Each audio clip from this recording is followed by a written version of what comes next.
O Jornal Gente está no ar pela Rádio Bandeirantes, Band News TV, também pelo nosso aplicativo Band Play, todas as manhãs. Thaís, você já parou para pensar que nós já passamos da metade do mês de janeiro? Hoje é dia 16 Uau. de janeiro. Tá voando. Tá voando demais. E esse ano é um ano que vai voar mais rápido. Sabe por quê?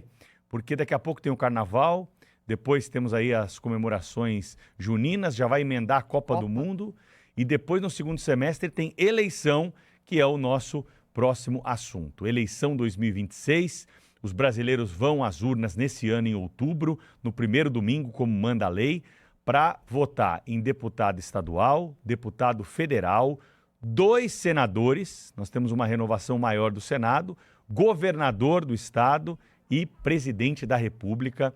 Então nós vamos ter todos esses votos aí, 6 votos do eleitor na urna nesse ano.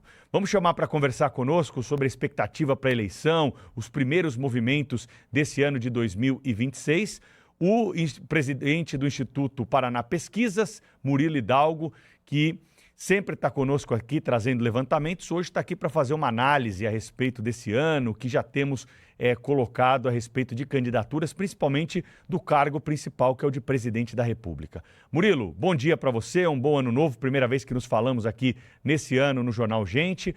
Eu quero te perguntar o seguinte, já temos aí definições, o Instituto Paraná já tem nomes para sair às ruas nas próximas semanas e realizar suas pesquisas, ou o quadro ainda pode mudar com a troca de nomes que não estão absolutamente definidos? Bom dia para você.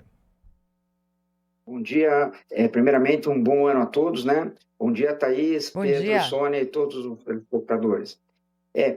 Pedro, na verdade, o que a gente vê hoje que é a dificuldade, tá? Até o mês de dezembro, nas pesquisas finais de dezembro, nós tínhamos nos nossos cenários, todas as vezes que você colocava o governador Tarcísio de Freitas, a gente tirava o Ratinho Júnior, porque o mesmo e o Kassab tinham dito que não enfrentariam o governador de São Paulo, certo?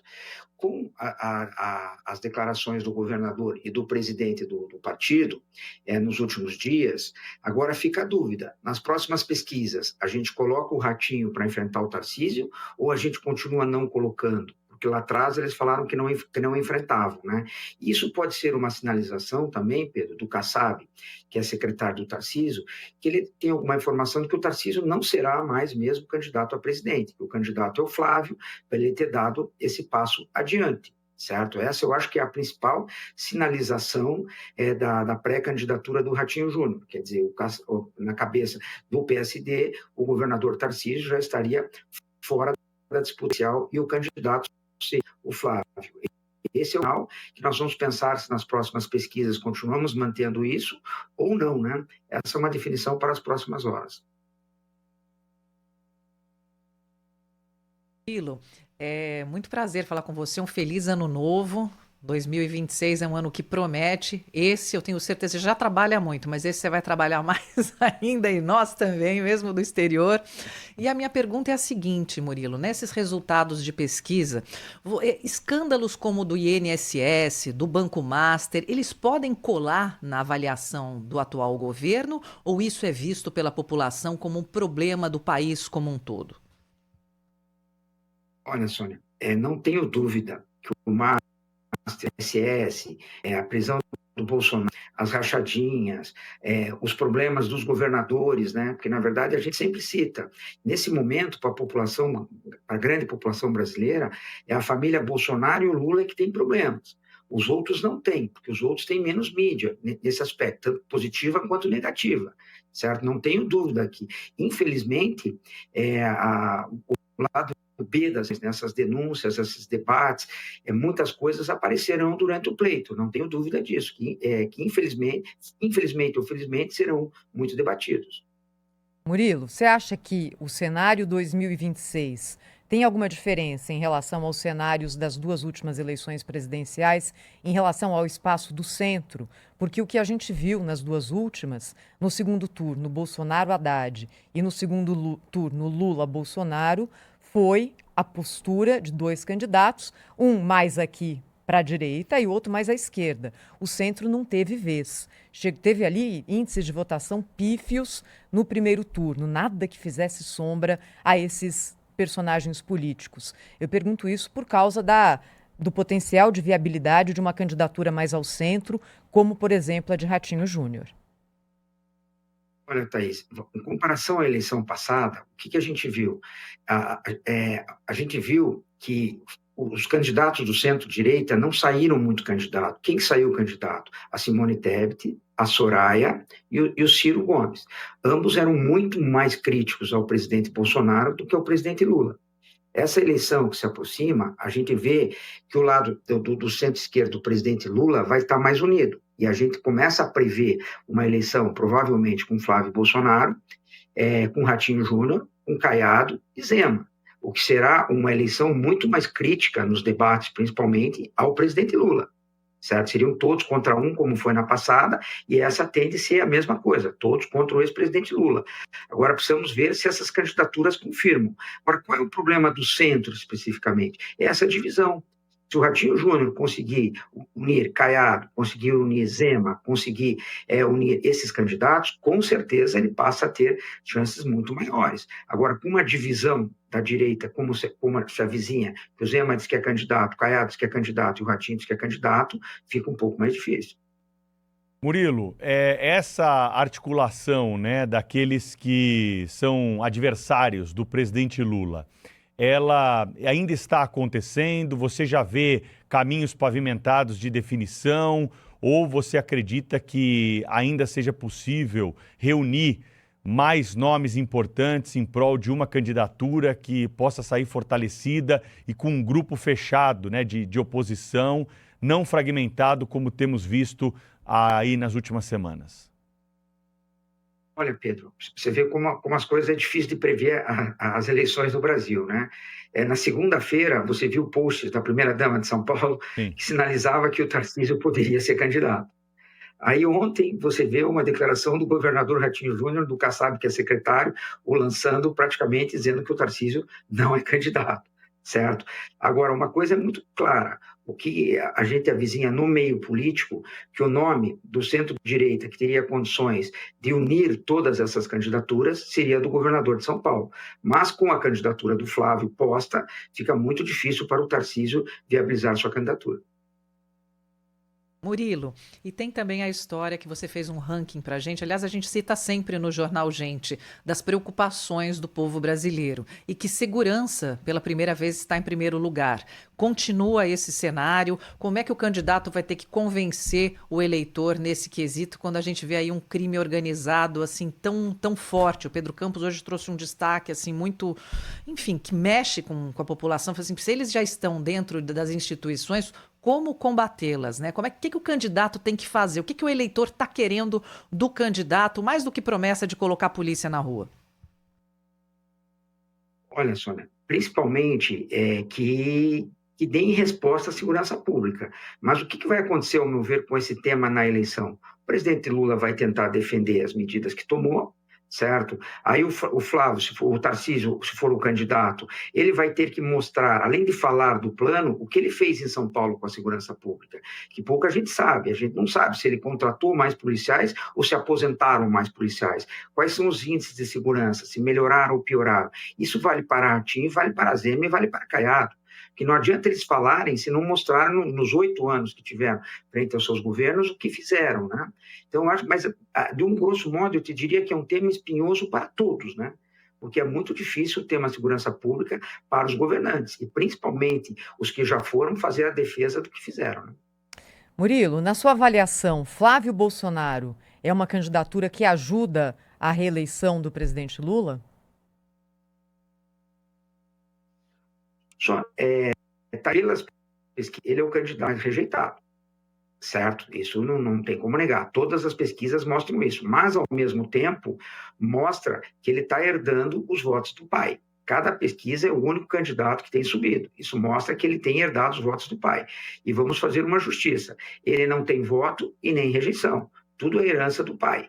Basta saber como ele se apresentará no rádio, na televisão e na campanha. Essa rejeição vai diminuir? Ela vai aumentar? Os índices de voto vão manter? vai diminuir, vai aumentar? Isso a gente vai saber durante a campanha, porque as pessoas sabem quem ele é, mas pouco o conhecem. Então, eu acho que vai depender muito da eleição. É muito difícil dizer assim, ele é o melhor adversário para o Lula, ele é o pior adversário para o Lula. No momento, pela rejeição, com certeza, ele é o mais rejeitado, com o presidente Lula sendo o segundo, né? Ô Murilo, deixa eu só emendar aqui. Se a gente pensar em campanhas anteriores, em estratégias, o que Flávio Bolsonaro precisa fazer, então, para conseguir, de fato, reverter em favor dele essa herança que ele tem hoje do pai, mas tem uma longa campanha pela frente? Qual que é aí a jogada de mestre? Diminuir a rejeição, Thaís. Pegar os principais motivos da rejeição do pai e tentar vir diferente quanto a isso. Aí a possibilidade aumenta muito. Porque o voto ele tem. O voto anti-Lula, anti-PT, hoje eu te diria que é 90% dele, certo? Então, o que ele precisa, na verdade? É diminuir a rejeição, é vir diferente em relação à rejeição do pai, né? Murilo Hidalgo está conversando com a gente nessa manhã. Nos levantamentos que a gente tem visto, né, Murilo, há uma divisão clara no país, até pela forma como alguns estados são governados, a escolha da população da última eleição, em relação a cortar o mapa do Brasil pela metade assim, do centro para o sul, nós temos mais votos para a direita. Do centro para o norte, temos mais votos para a chamada esquerda. Isso tende a continuar assim? A eleição vai ser decidida nos detalhes mais uma vez? Ou você acredita em algum tipo de mudança nessa distribuição de votos pelo país? Olha, Pedro, vocês vão poder me cobrar que nós vamos estar muito juntos durante este ano, certo?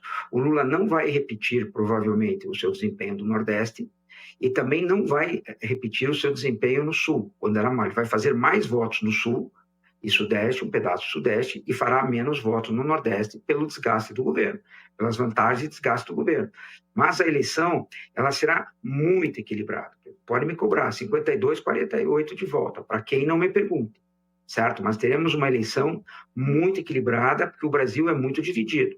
Tem um outro detalhe que eu gostaria de citar aqui, Thaís, é que a dificuldade que a gente vai ver para frente, que você fica imaginando, vamos supor, como o Ratinho é candidato e o Tarcísio não é, certo? Significa que o PSD vai sair da aliança do governador Tarcísio para a reeleição dele em São Paulo? Os outros partidos estarão com quem?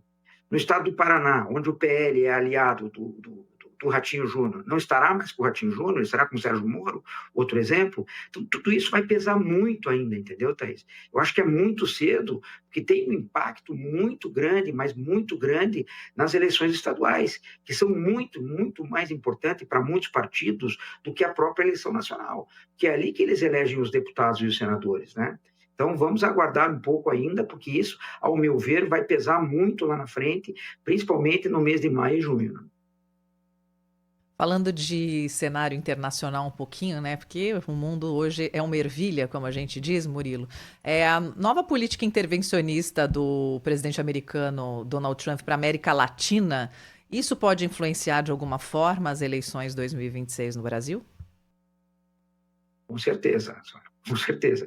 Como o Trump vai ficar na eleição nacional? Ele vai tentar participar indiretamente da eleição no Brasil? Tem gente que aposta que sim, tem gente que aposta que não. Mas, assim, como ele é imprevisível, ao meu ver, eu acho que isso a gente vai ver para frente. Mas o meu palpite é que, indiretamente, ele vai tentar influenciar nas eleições do Brasil. Murilo, alguma possibilidade de que a eleição desse ano se resolva em primeiro turno? Thaís, se diminuir o número de candidatos, é possível. Hoje, se você parar para pensar que temos Lula, por exemplo, Flávio ou Tarcísio, Ratinho, Caiado, Zema, Aldo Rebelo e mais alguns que virão, certo? Eu te diria que a chance é muito maior de termos segundo turno. Agora, com a desistência de candidatos, por exemplo, vamos supor que fiquem 3 candidatos, Lula, Flávio e Ratinho. Aí já existe uma pequena chance do presidente Lula, que arranca na frente, né, nos cenários de primeiro turno. No segundo, a diferença dele diminui bastante. Existe alguma possibilidade, principalmente se o desempenho dos adversários do Lula no rádio, na TV e na campanha forem pífios, né? O Murilo, tem algum assunto aí, além da segurança pública, que altera a percepção do eleitor, muda voto imediatamente, essas questões internacionais, se o Lula se posiciona a respeito da prisão do Maduro ou não, se o Flávio Bolsonaro vai falar sobre a situação do Irã, que a Sônia tem comentado bastante aqui conosco. Isso aí, na prática, né, tem um efeito imediato ali na pesquisa? Pedro, tem um efeito imediato, eu te diria, de 2 a 4 pontos, tá? Mas a agenda de costumes, Pedro, isso sim, a cada dia aumenta mais. Eu te diria que antigamente era 80%, 90% o bolso, a economia, a situação financeira da população. Hoje eu te diria que os costumes cresceram muito. A favor de aborto, essas coisas vai pesar muito, certo? Então, eu acho que isso que os candidatos têm que prestar um pouco atenção. Perde-se e ganha-se muito voto rapidamente em cima desses temas do que propriamente de pautas internacionais. Murilo, e as eleições regionais, que tipo de influência elas podem ter na eleição presidencial? Em que momento, por exemplo, um candidato a governador ajuda ou atrapalha um candidato a presidente? Olha, Thaís, tudo depende de como virão os candidatos, né? Quantas candidaturas teremos, certo? Mas no primeiro turno pesa muito, porque o que dá vida à campanha presidencial no primeiro turno são os deputados, os senadores e os governadores. E quem norteia as campanhas dos senadores e dos deputados são os governadores. Então tem um peso muito grande no primeiro turno. No segundo turno, eu te diria que todos eles, ao usar uma palavra feia aqui, laranjam, né? Certo? Todos eles fingem que não está tendo eleição porque eles não querem ficar de mal com o presidente eleito. Agora, no primeiro turno, tem um peso grande, sim. Murilo, Senado Federal, né? Tem uma grande campanha já em curso para uma atenção a uma renovação do Senado, porque nós vamos ter, como eu disse aqui no começo da nossa conversa, 2/3 de renovação dos senadores. Cada estado da federação tem 3 senadores. Em uma eleição nacional, nós temos a troca de um senador. Na seguinte, 2 senadores que são trocados. E claro que nós estamos acompanhando aqui um momento muito específico do Supremo Tribunal Federal, o órgão da federação que é responsável pelo controle externo do Supremo é o Senado Federal, que, segundo alguns integrantes da política brasileira, tem feito muito pouco esse trabalho de fiscalização do Supremo. E então há um direcionamento, partidos lançando aí candidatos fortes, candidatos que têm uma popularidade para tentar de alguma forma virar esse jogo e conseguir impor essa fiscalização ao Supremo Tribunal Federal. Essa também vai ser uma eleição que vai chamar atenção, até mais do que alguns governos de Estado, na tua avaliação, do que a eleição para a Câmara Federal e as Assembleias Legislativas? Com certeza, Pedro. A eleição do Senado ela será muito mais vista do que foram as passadas, né? Principalmente em cima do tema STF.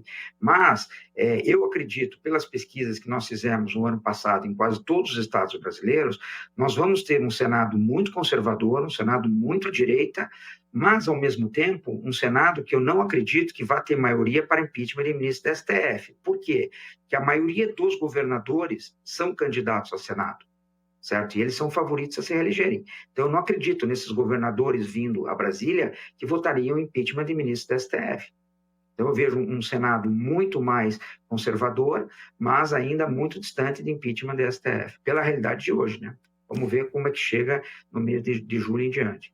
Murilo, em relação à Câmara Federal, é também a eleição que a gente tem nesse ano, e nós temos hoje uma diferença em relação às últimas eleições, não tanto em relação à última, mas quando a gente olha na história, que é o fato de que hoje deputados têm mais dinheiro em emendas para atender suas bases eleitorais. Isso tem diminuído o nível de renovação do nosso parlamento, Murilo?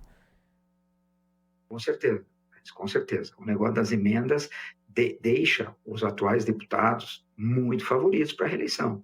O volume de emendas que eles têm, que nem a gente fala com eles, né? Se você perder, você está fazendo um esforço muito grande, né? Porque é desleal a competição, certo? É desleal a competição, porque hoje eles têm muitas verbas de emendas e eles fazem acordo com os prefeitos e com as lideranças que dão esses votos a eles. Então, ficou desproporcional. É uma coisa a ser vista para frente, né?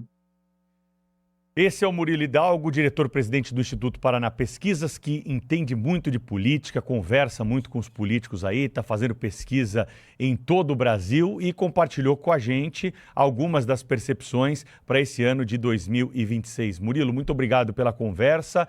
Quando que sai a primeira pesquisa do Instituto Paraná do ano de 2026, que você vai divulgar em primeira mão aqui no Jornal Gente, da Rádio Bandeirantes e do Band News TV?